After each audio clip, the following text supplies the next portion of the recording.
कैसे हैं दोस्तों। उम्मीद है खैरियत से होंगे। एक बार फिर मेरे चैनल शाहिदे.com पर आप सभी का वेलकम करती हूँ। आज मैं आप लोगों के लिए अखरोट के हलवे की रेसिपी लाई हूँ।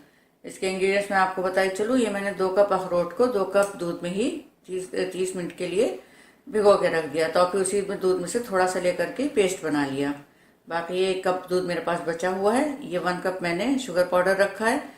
ये नहीं हो आपके पास तो बहुत बारीक चीनी ले लीजिए, मोटी चीनी मत यूज़ करें, नहीं तो काफ़ी दिक्कत हो जाती है। 2 टेबल स्पून मैंने ये देसी घी रखा हुआ है और ये ½ टी स्पून छोटी इलायची का पाउडर रखा हुआ है। तो शुरू करने से पहले आपको बता दूं, मेरा फूड ब्लॉग भी है शाहिदे.com के नाम से। वहाँ पर विजिट करें, वहाँ की रेसिपी ट्राई करें, सब्सक्राइब करें मेरे फूड ब्लॉग को भी। उसका लिंक डिस्क्रिप्शन में दिया हुआ है। चलिए फिर शुरू करते हैं। ये घी मैंने गर्म कर लिया है। अब इसमें ये जो पेस्ट है अखरोट का, मैं ये डाल करके भून लूँगी और इसे तब तक भूनना है जब तक ये अच्छा ब्राउन कलर इसका आ जाए। तो फिर मैं आगे इसको भून करके आपको जब पूरा भून जाएगा तब दिखाऊंगी। इसको मैं भूनना शुरू कर दूंगी। बस इसको थोड़ा मीडियम ही कर देंगे, इसी आंच पर इसको मैं भूनती जाऊंगी।